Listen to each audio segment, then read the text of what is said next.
তার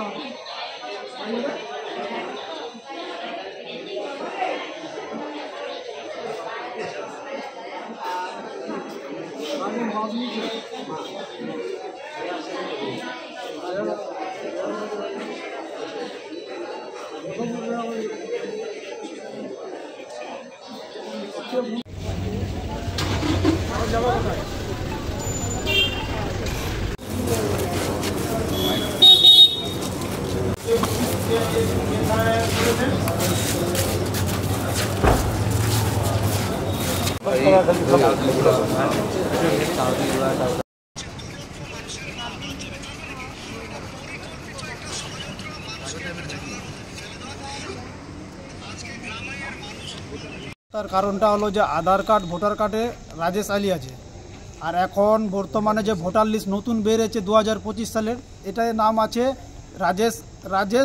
রাজেশ আলী প্লাস পিতারও নাম ওটাই হয়েছে রাজেশ আলী, সেখানে হবে আদিল মোহাম্মদ। কোথায় হয়েছে ওটা? এটা নাজিরপুর গ্রামে। না কোথায়, কোন মানে কি লিস্টে? 165 বুথ নাম্বার বাগমারা ভোটার লিস্টে হয়েছে এটা? হ্যাঁ, এটা ভোটার লিস্ট। আধার কার্ড আর ভোটার কার্ড কি সব ঠিক আছে? ওটা ঠিক আছে, ওটাই ঠিক আছে, দুটাই ঠিক আছে।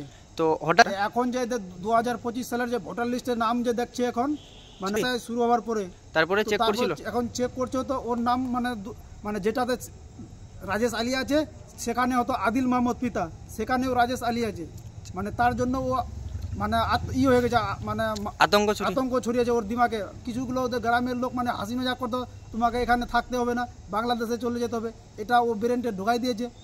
আমরা বুঝাইছি ওকে কিন্তু শুনছে না, এসআই নিয়ে আতঙ্ক ছড়িয়েছে। ভুল তো উপর মহলের, সরকারি যারা যে কর্মচারী আছে ওদের, হ্যাঁ নির্বাচন কমিশন, কারণ যে ওর মানে আধার কার্ডে যেটা নাম আছে ভোটার লিস্টেও সেটাই নাম আছে। এখন নতুন 2025 সালে যেটা নতুন করে বাহির হয়েছে ভোটার লিস্ট, সেটাতে নাম কিন্তু গড়বড় আছে, ওটাতে নাম মিলছে না, তার জন্য ও আতঙ্ক ছড়িয়ে দিয়েছে। এখন বিষ খেয়ে নিয়েছে ও, অবস্থা এখন বর্তমানে ভালো নাই। কোথায় আছে ভর্তি? ও হাসপাতাল, চাচল সুপার স্পেশালিস্ট হাসপাতালে। এখন তো ওটাই দেখা যাচ্ছে যে ভুল যদি হয়, সরকার তো যেটা আইন করবার, এখন বর্তমানে ভুলটা হচ্ছে নির্বাচন কমিশন। আমাদের তো সঠিক মানে আধার কার্ড ভোটার কার্ড সব সঠিক আছে, ভুল করছে নির্বাচন কমিশন। আমাকে এখন যেতে হবে আমাদেরকে বাংলাদেশে, এটার জবাব সরকার দিবে। আমাদের নাম ভুল আছে, রাজেশ আলী, ওর নাম ভুল করে দিয়েছে। হ্যাঁ, ওর নাম ভুল করে দিয়েছে। তো হ্যাঁ অবশ্যই জানাবো, এটা জানানো দরকার। এখন আমরা যেটা সঠিক হবে সেটাই করতে হবে। আপনার নাম? তফিজুল ইসলাম। কে হয়? আমার সন্মাই হয়, আত্মীয় একই গ্রাম। ইসিআই এবং কেন্দ্রীয় সরকার চূড়ান্ত ইনসেনসিটিভ, অসংবেদনশীল। এসআইআর নিয়ে আতঙ্কে মানুষ আত্মহত্যা করছে, একাধিক ঘটনা ঘটেছে।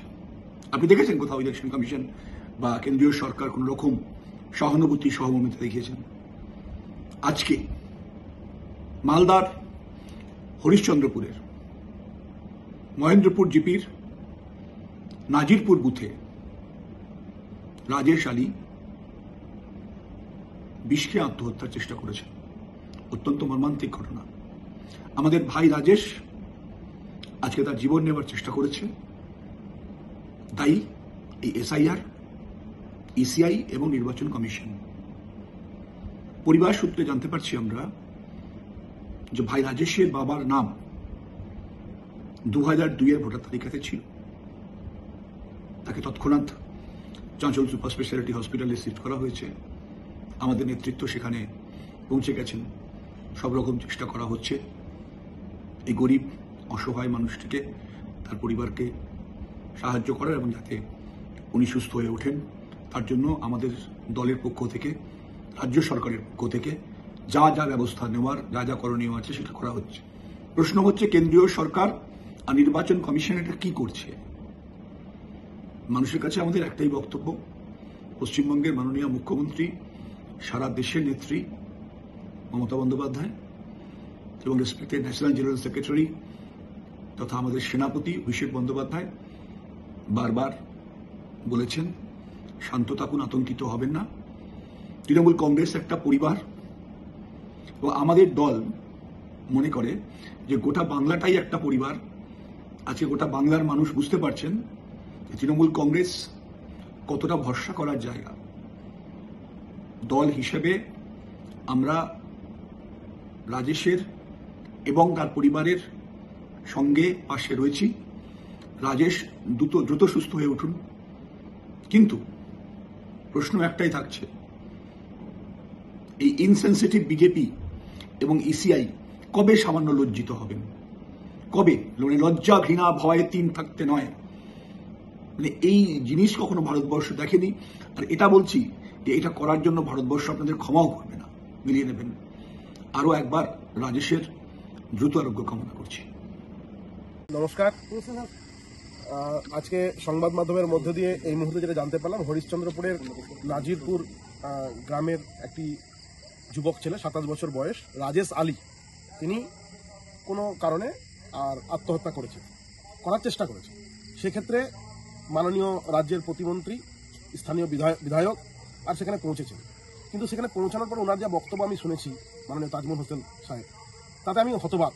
আবার একদিকে হতবাকও নই, যে সমস্ত শ্রোতা বা দর্শক আমার কথা শুনবেন তাদের কাছে আমি ক্ষমা প্রার্থী। কারণ একজন রাজ্যের মন্ত্রী বা প্রতিমন্ত্রী তিনি এখনো পর্যন্ত ক্লিয়ার নন যে ভারতবর্ষের সরকার বা বিজেপি এবং নির্বাচন কমিশন এই দুটো বিষয়কে তিনি নিজেই গুলিয়ে ফেলছেন, এবং কোনটা রাজ্য মানে নির্বাচন কমিশন আর কোনটা ভারতীয় জনতা পার্টি বা ভারতবর্ষ সরকার সেটা উনি না জেনে আর এসআইআর আতঙ্কে নিজে ভুগছেন, সেটা তার প্রমাণ। কারণ তার যে ভোট ব্যাংক, সেই ভোট ব্যাংক এবার আগামী 26-এর নির্বাচনে হয়তো কোথাও না কোথাও নষ্ট হতে চলেছে, ধ্বংস হতে চলেছে।